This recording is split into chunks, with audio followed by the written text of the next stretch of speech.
Good evening, Tuesday night people. As you can see, Tuesday night here at the Next. And I promised you there would be some Fonty updates last week, and I promised you there'd be some Fonty updates this week.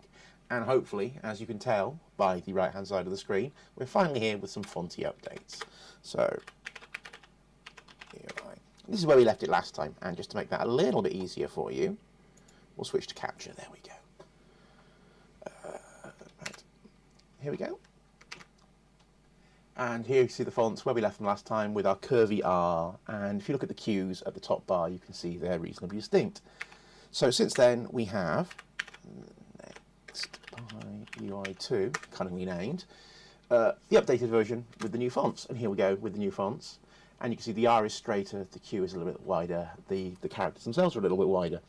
This is, of course, using our half pixel wide text mode.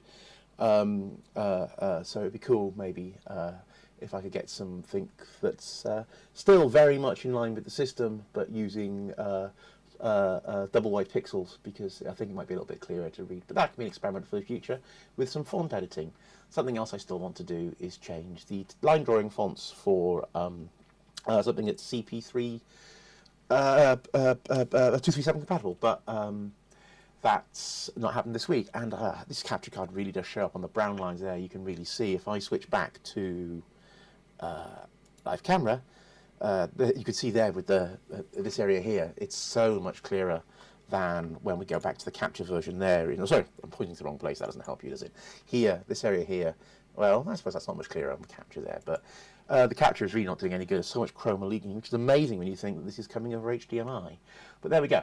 Anyway, so that's the font editing that we did.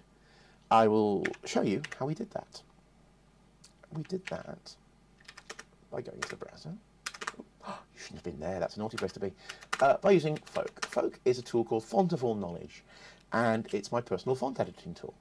I developed it for my reasons, and here is, let's go into the fonts folder, and here is the ROM font that I have been colorizing and playing with for fun. And you can see in this area here, hey, mouse pointer means I can demo things by pointing. Here's the previews of the various characters, and here we can actually draw on them in real time. Ooh, I don't want to do that though, so we won't update it. Anyway, if I import the ROM, it wipes the font, I get a copy of the ROM, and I can then export that ROM as that file. And there, that's the ROM exported for a file that I then imported into NextPy UI. And that will do for this for now. I'm sure you all have many more questions about that tool, and I did promise you some answers, but those answers can come next week because I'm a giant troll. This week, bonus text editors from nowhere. Last Wednesday evening, just after I did that font work that I just showed you, obviously I didn't write the font editing tool last Wednesday, that's been on the cards a little while, and will be hitting, hopefully, public alpha next week. We'll see how many bugs I can fix in it. But anyway, last Wednesday I was testing Matt's line editor, and it's a great line editor. It's really responsive. It's got a fabulous font in it that him and David have worked on through the last few months. It's really got a good feel between 16 and 18-bit, and I'll switch to actual camera while I talk. It's a bit slightly more aesthetic. It's a nice mix between 16 and 18-bit font, and it looks really, really good. And it really fits the application in Matt's line editor, and that's fab. But my problem is I've not used a line editor, and I realised this. The joke I made to Matt was his line editor my personal copy came with a free headache, because I've not used a line editor literally since my teenage years, and I moved to Vi, and I've been using Vi for about 2.5 decades plus now. So I kind of broke myself. But there's a man called David Given who made a thing called CPM-ish. And his CPM-ish, for his CPM-ish, and it featured on Hacker News last year, he did a hackathon making what he called a Vi adjacent editor called QE. So what I have done is, after using Matt's editor, it was great, Matt's editor works perfectly, but it's just not my style of editor, if I'm completely honest. I thought, well, if David can make QE in a day, I could port it in a day. So what you're about to see here is about 11 hours worth of code. And we have QE. And now, just for you to read it, I'll switch back to capture. There we go. So we have QE, a Vi adjacent, as he calls it, by David Given, part of his CPM-ish. I've ported it over, And Damien Guard, a ZX lifelong nut job, much like myself and many other of the folks in the SpecNext community, has been making fonts for quite some time, and they're fabulous. He's got loads of them on his website, and he gave me permission to use them. So I picked this one. I quite like this font. It's nice and pretty. It works well in our half-wide pixel mode. And it's a great text editor. It's not a great code font, but it is a great text editor font. And here is my text editor. There are many like it, but this is David's, so this is mine. I will quit this one out, excuse me. And I only do that purely so I can do some other things with it. So let's start with, we'll go to the browser in this folder. Here's our browser. Here's a markdown file. We're used to seeing these. And that's telling you about CPM-ish, the original distro this was taken from. We've also got a text file, which is the BSD license, which is taken from, and we have a copy of the GPL license too. Just like I say, text files in this folder. Now what I'm going to do is I'm going to, silly me, wrong place, I'm going to be in that folder after all. I'll go to the command line, and I'll do /QE/machines. Oop, nope, that's where the hardware stuff is. I want the software stuff. So next, ZXNet, silly me, next ZXOS. Browser.cfg, I think it is. Is that the name of the file? That is indeed the name of the file. So this is the configuration file for the browser. So the browser that I was just using, all the associations are defined in this here file. And I'm just using the cursor keys to navigate down. You can see my little blue cursor moving. And let's pick some of those files that we were just working on right there. Markdown file, that's a nice one, isn't it?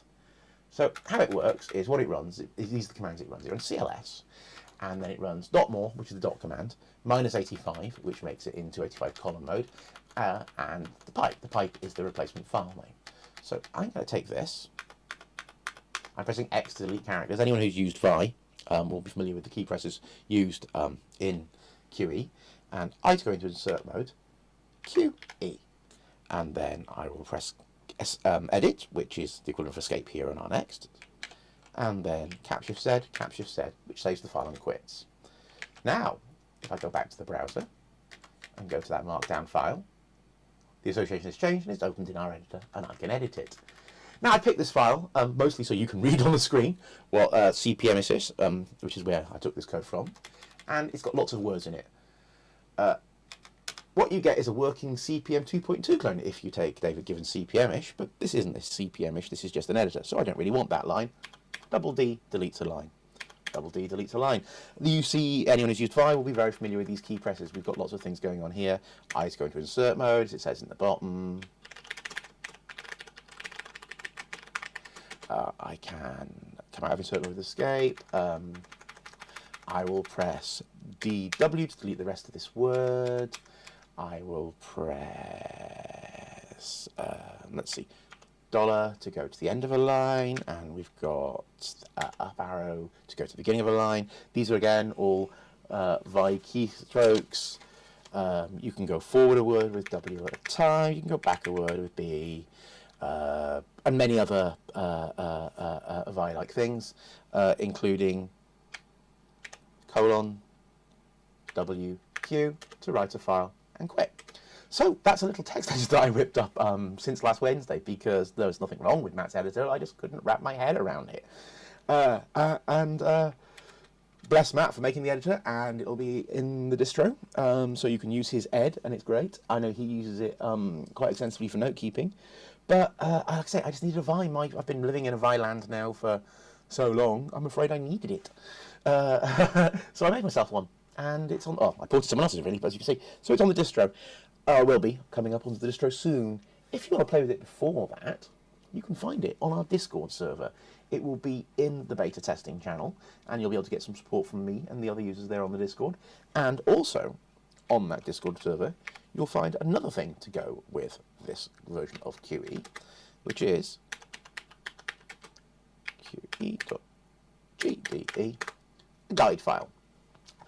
This is the world's most simple guide file, as you can see, and I will be writing more instructions to help you. Oh, gosh, look, there's an error in my guide file, I can see it at the top there.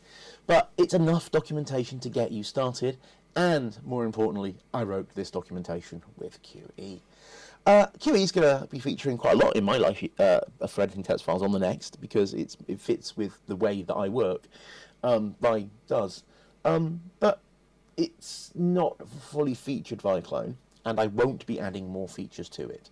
Mostly so it stays faithful to the original it is a port from upstream. However, it is BSD licensed, and I will take a fork from this and add some more features in the future, such as clipboard and so forth. But anyway, that is it now. Thank you very much for listening, Tuesday night people. Next week we'll show you a little bit more of that font editor, and hopefully you will have seen a hint of where that font editor is going when I was browsing the font directory. As those of you who pay attention to my videos will know, I like to leave hints lying around the place. Let's see what other ones you can find as the videos go through the weeks and months. But for now, thanks for watching. TTFN.